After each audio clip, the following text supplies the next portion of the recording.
Ladies and gentlemen, boys and girls, it's Diego with my beautiful wife, Karina, here in the Panhandle of Florida, where it's now a nice, whatever temperature it is, I can't see, it's not showing up on my computer. But I know it's not cold and it's not warm.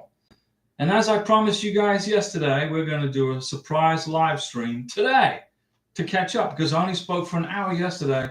So I'm going to make up the difference today, which is on February the 22nd, 2024. So let's continue where we left off. Now, yesterday, one of our subscribers told me that USCIS form I-864 has updated their date, their expiration date. And so I went online and I checked it out, and he was absolutely correct. The I-864 form I-864 has updated. So if you have not yet filed your green card application, okay, make sure you check your the edition date and the expiration date on your I-864. You may have to redo it, like I had to redo it yesterday. I went in there and had to redo the whole form because the date changed. And thank goodness that because somebody on this channel told us I didn't mail in that green card application without checking that form. Sheena Anderson, hi Diego and Karina. Sheena, what's going on? Now, Sheena, I believe, aren't you in Maryland? And isn't your prometido in Abu Dhabi? Or Dubai, right? Dubai, Sheena, in Dubai. Good, Diego, Sheena, and Christian, we are getting married next week. Well, hey, well, that's great. Good, congratulations. And so you're going to get married in Maryland, right? Getting married in beautiful Maryland. And David B., good morning, wonderful people. What's going on, David? How are you? Now, don't forget, if you haven't mailed in your green card application, Sheena, once you get married, you got to make sure, double check your affidavit of support form because the edition date and the expiration date has changed. It probably changed just the day before yesterday because I just recently checked it. And boom, it changed again. So I had to redo the whole thing. And there was a question I was asked about the employment authorization document. What is, when you fill out the employment authorization document, I'm going to make a video on how to do that. But if you want to get a head start on your green card, you can fill out the EAD document. And there's no charge if you include it with your green card application as of today, February 22nd, 2024. That could change, but for right now, there's no charge. But when you fill out the EAD, the employment authorization document, they ask you what is the category that you are applying for on the work permit. Well, the category is C09, okay, which means you are basically just waiting for adjudication of your green card. So when you fill out your EAD document, your employment authorization document, when they ask you for the category on that paperwork, you put C09, and that tells immigration that you are married, you came in on a K1, and you filed your green card, and now you're waiting for your green card to get adjudicated. That's what it means, C09. So I hope that cleared that up. So that, this is the channel, this is the place to be if you want to get answers to all your questions. And yesterday I couldn't remember what the category was for the EAD document because I had left it blank on Karina's because I hadn't yet finished filling it out. But it's actually C09. And Sheena's getting married in Maryland. That's fantastic. And you're going to go have a celebration dinner in the Inner Harbor, perhaps. I was in Baltimore. I went to Baltimore, Maryland when I was in the U.S. Navy. And we pulled in there and I was hanging out by the Inner Harbor. And I think they've got a historical ship there, a Navy vessel that I went and looked at. So if you have any questions about K1 visas, about green cards, B2 tourist visas, spousal visas, ask away. Ask me your questions and I will be here to help you answer them for free. But I'm not an immigration attorney and I don't work for USCIS. I'm not, a State Department employee. I don't give you any legal advice. But I've been through this process twice. This is like 9 years of K1 visa processing. So I got all this experience and beautiful Karina, my beautiful wife from Venezuela. She's my technical expert, and she figures out what's going on with the computer, so I don't mess up. David Worth, is it worth doing the EAD so my fiance is able to work? I say it will be around $300 starting in April. So they're going to start charging in April. Right now it's free, I believe, whereas before it was free. Or would she just be able to work after adjustment of status? Well, here's the deal. If I was going to apply for a green card, I wouldn't pay $300 for an employment authorization document, because you're going to get the EAD document, right? And then a month or two after that, you're going to get the green card. So what's the point in spending $300 on an EAD document when you're going to get the green card maybe 2, 3, or 4 months past there? Unless you absolutely have to positively put your beneficiary to work. If your beneficiary is bored at home, okay, she's learned the barrio, she knows where all the stores are, she knows where the hairdressers is at, she knows where the pharmacy's at, she found Walmart, Publix, Winn-Dixie, TGY, and Piggly Wiggly, then she wants something to do, go ahead and spend $300 on a work permit that will only be useful to you probably for a month or two. And then you're going to get your green card after that. So it's kind of stupid that immigration is going to charge somebody $300 for that EAD work document. But it comes in handy if you want to get your social security number adjudicated quicker. When you get to the United States of America, you can get your social security number for your beneficiary. Like in New Jersey, you cannot get a marriage license without a social security number. In New Jersey, you can't do that. You got to have a social security number. So you go to the Social Security Administration with your I-94, which you get from the Border Patrol website, and your passport and your K-1 visa, and you get a social security number mailed to you, which takes about 2 weeks from Maryland, in Baltimore, Maryland. And then if you want that, the social security number is only good for 90 days if you do it that way. Then you got to wait for the green card to come in to go and update your social security card to adjudicate it as permanent residence. But if you have an EAD document, you can go back, you'll get the EAD document first. So then you can go back to the Social Security Administration with the EAD document and update your social security number, Mr. Beneficiary, Miss Beneficiary. Change the last name if you want to your husband's last name if you want to do it. You can do all that with the EAD document. But you can do that same thing when you get your green card. So if immigration is going to start charging $300 on April 1st for an EAD document, don't waste your time. Just pay the money for the green card and wait for your green card to come in. And David B said, that's true. Thank you. Sounds like waiting for green card is the way to go. Yes. I'm going to apply for Karina's EAD document because it's free. It's a free form. But if they were going to charge me $300, I wouldn't do it. I'm like, no, I'll just pay for the green card and wait for that to come in, and then go to Social Security Administration and update update Karina's Social Security number that way. Sheena Anderson, hey Diego, Christian, Social Security card will be mailed to us in 2 weeks. There you go. David B confirmed $260 starting April 1st. So it's $260 for the EAD document starting April 1st. But right now, it's gratis, okay? So it's free. So I'm going to apply for it for Karina because we're going to drop her green card in the mail on February 29th, and then it'll be a free document for her. Go back downtown and get her Social Security number updated and everything else.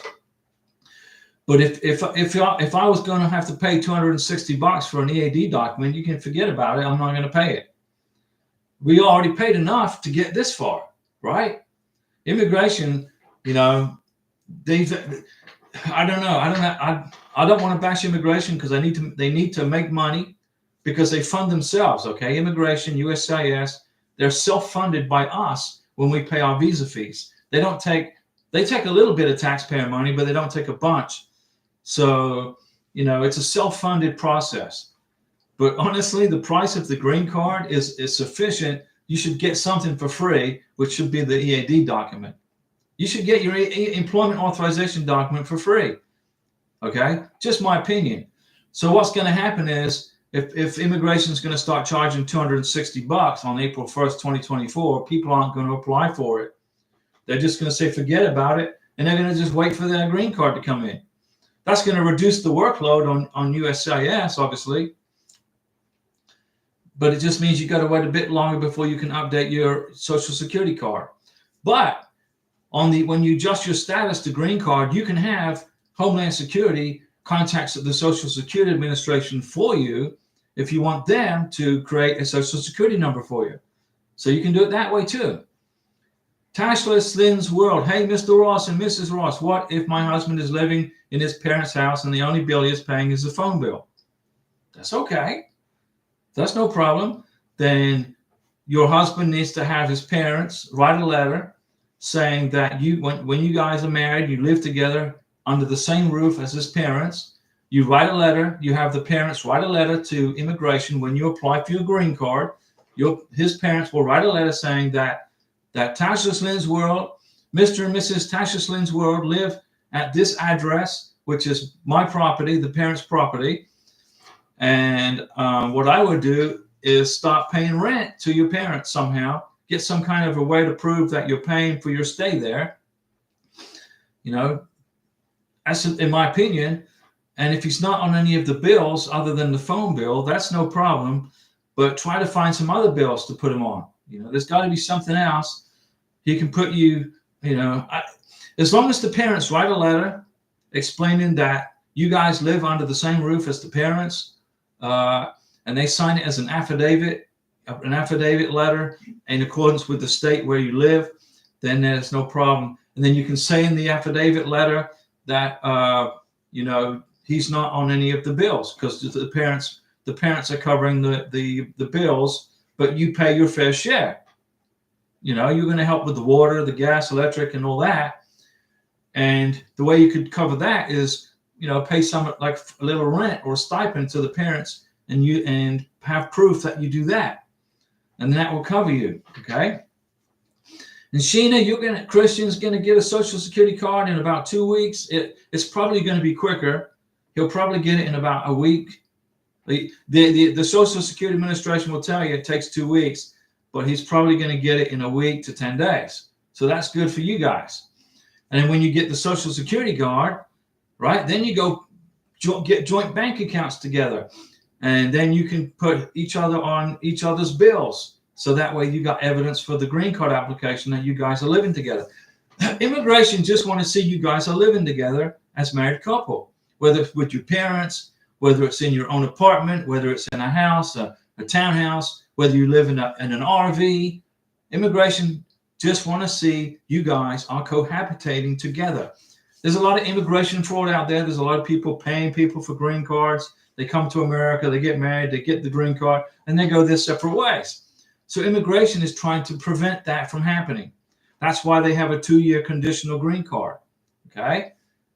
After you've been married for 2 years, you gotta lift the conditions off of your 2-year green card, and you gotta have 2 years worth of evidence that you guys are living together. So, what you can do is when you file for your 10-year green card after your 2-year green card expires, make sure you file within 3 months of your green card expiring on the 2-year. Make sure you redo everything that you did for the original green card. Proof of living together. Put each other on the title to your car. Put each other on the bills, in the electric bill, water bill, gas bill, or letter of affidavit if you can't do that. And the stronger your package is for your green card, repeat that for when you apply for the 10-year green card. Immigration is cracking down, ladies and gentlemen, boys and girls, on immigration fraud. That's their reasoning. That's why it takes so long to get a K-1 visa adjudicated. That's why it takes so long to get a green card. That's why it takes so long to get your 10-year green card. It's like if you look at it in totality to get your green card, it's probably a 3 to 4 year process just to get your 10-year green card in totality. And then the secret is to be patient. And the second thing is, once you get your 10-year green card, after you've had that card for a year, get your U.S. citizenship. You got to be, if you are a foreign national, like you live in India, Philippines, Colombia, Venezuela, wherever these, Ecuador, Israel, Australia, Jordan, UAE, wherever you live.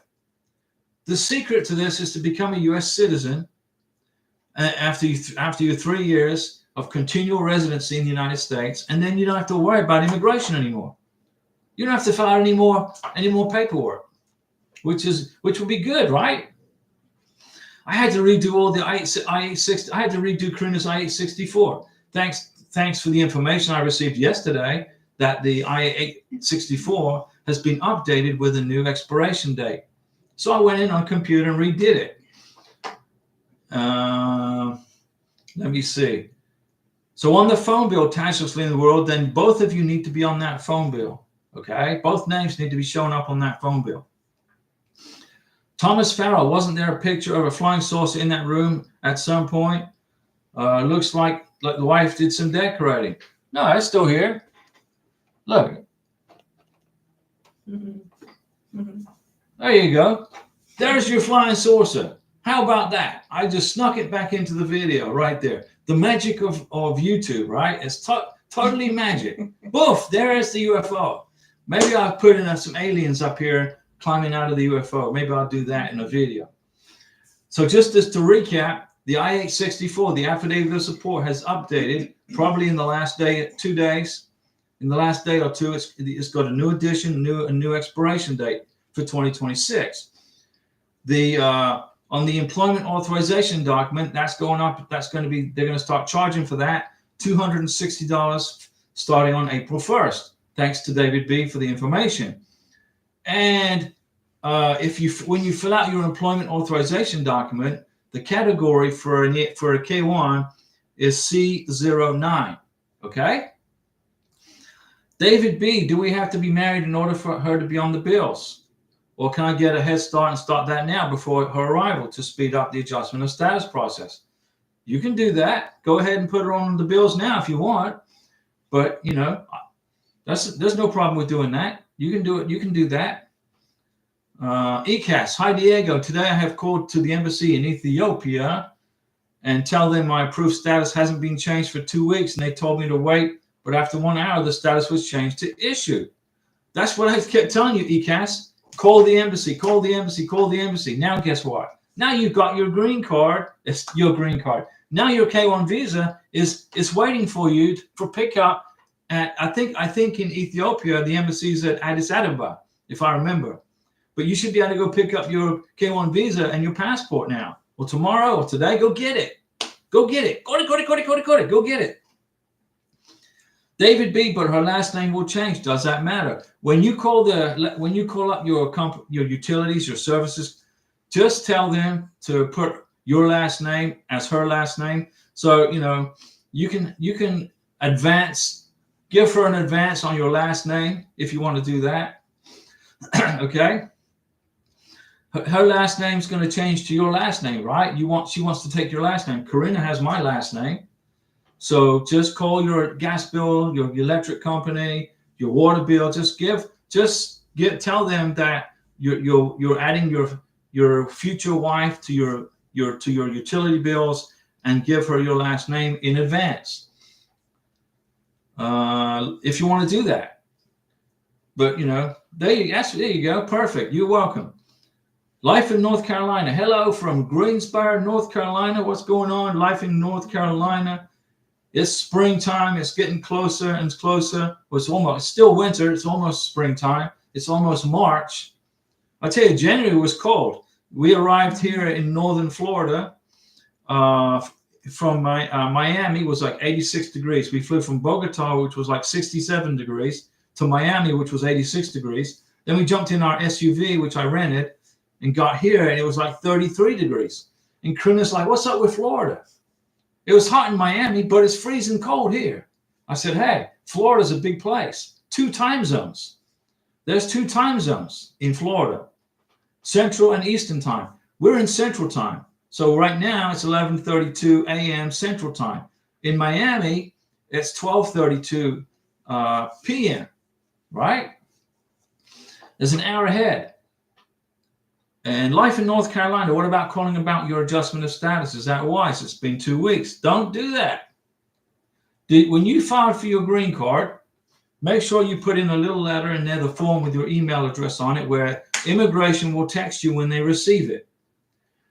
Was it the G1145? If you include that form in your green card application, when immigration when they get to your green card application, they take it off the shelf, they dust it off, and they open up the box. They will go and they'll first look for the money. Where's the money? Did you pay the right amount? Did you fill out the check properly to U.S. Department of Homeland Security with no abbreviations? Did you fill out the correct amount for the check? And then they'll pull out the G1145. They'll find your email address and they'll send you a text. We got your green card application. Then you know they got it. And then you put your feet up on the desk and you're waiting and waiting and waiting. And you're waiting for them to adjudicate it. 2 weeks is not much time.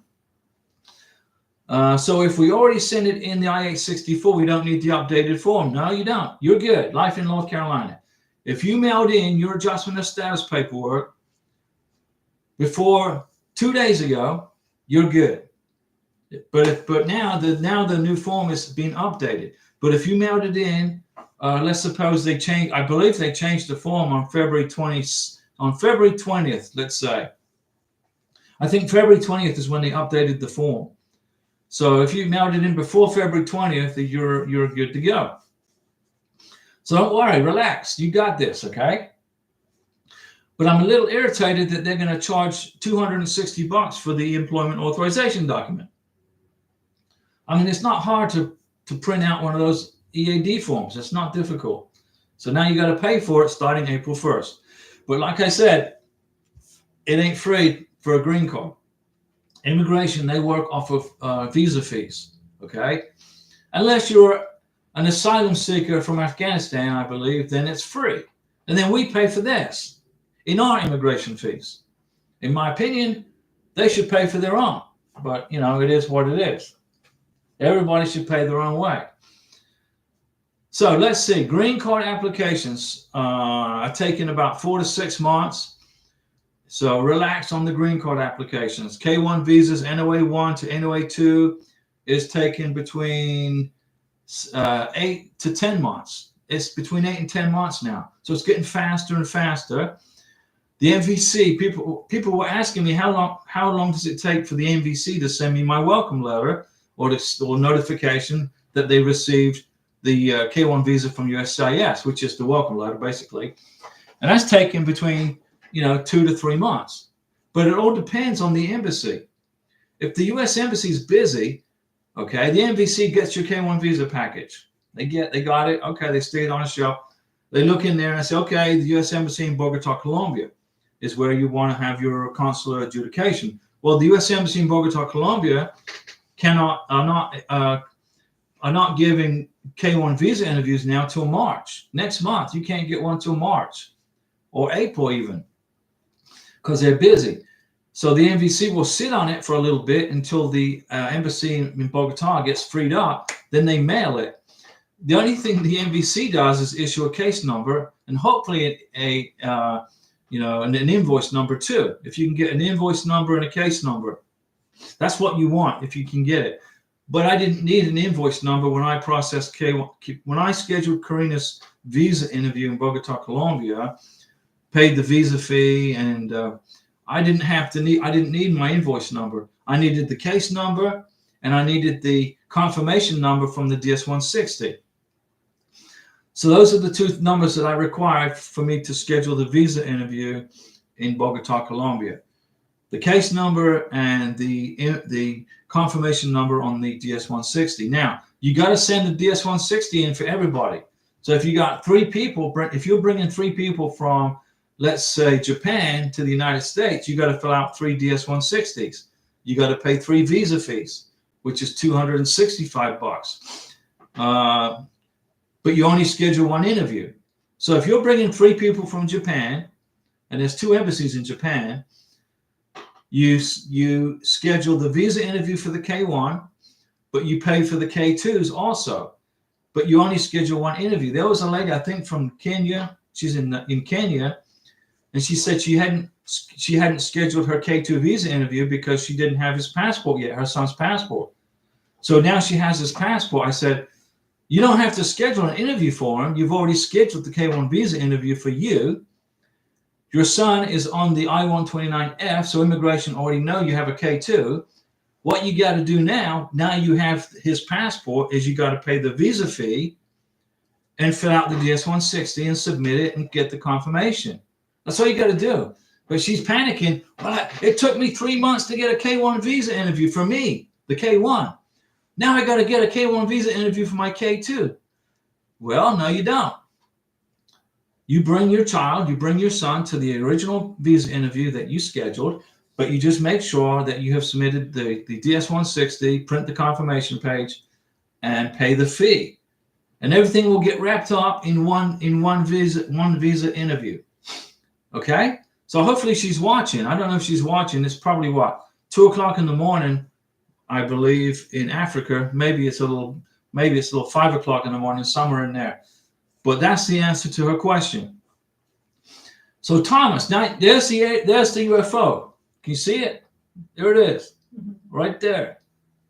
Bob Lazar, I think Bob Lazar was working on those. He was a physicist that was back engineering one of those machines in Area 51 S4. Not Area 51. Area 51 is where they, build new airplanes for the military, for the Air Force. But S4 is where they supposedly back engineer those UFOs. So who knows? I mean, I couldn't tell you if they do or not. I had a high security clearance in the Navy, but it wasn't high enough to get me into S4 to look at UFOs. But I think it's a cool picture. My friend gave it to me when I retired from Mercedes-Benz. When I quit selling Mercedes-Benz and working as an internet manager, that was my retirement gift. So there you go. So life in North Carolina, if you've already sent in your I-864, you're good. You don't have to worry about it. You've sent it in. So you're good. But I hadn't sent Karina's green card application in. It was sitting back in the back there. And I filled out the I-864. Because I haven't mailed her green card application in, I had to go redo the form. I had to redo it all, re-sign it, redate it, because the expiration date has changed. And the category on the employment authorization document for a green card applicant is C09. C09, that's the category for an employment authorization document. Okay, guys, I made up the time from yesterday. I was on the live stream yesterday. I spoke for an hour, and I had to make a sudden departure to go to the ladies' powder room, I guess you call it, in a polite way. And I promised you guys I would come back on today and do another live stream. After the live stream, Karina's going to go on her driving lesson. Okay, she's going to go on her driving lesson. She's learning how to drive, and she's doing great. Jarice, hi, and thank you for sharing more information. No problem, Jarice. The secret of this YouTube channel, which is your YouTube channel, it's not mine. It's all for you guys. All right, I've been through this over 9 years worth of this stress, but it's only stressful if you're not qualified for the benefit, and if you're not patient. If you're patient, if you're qualifying for the benefit, sponsor, beneficiary, then you'll get the green card eventually, but you got to be patient when you go through it. Okay. I was doing live streams from Bogota, Colombia. I was doing live streams from here, and I don't know how much I've put, like 800 plus videos together. So there's more than enough information on this channel for you guys to put a K1 visa together for free, where you don't have to pay an immigration attorney $4,000. Okay. That's all I'm trying to do, is I'm trying to make it stress-free and where you don't have to pay anybody, because it's not hard to do, but it's the way immigration writes the forms. It's sometimes discombobulated and confusing. So I try to unconfuse it for you. And David B., good luck with your driving lesson. You'll do great. She is. She's driving. She's doing great. She's learning all kinds of things, parking in, back and forth. She's good. She knows how to drive. She's going to be driving here very soon. And then I can stay home and Karina can run to Walmart. and I'll just kick back and watch movies. Karina can go and go shopping in Walmart. But I got a feeling she's going to go to TJ Maxx first. That's where she's going to go first. TJ Maxx is a really great store for women's clothes.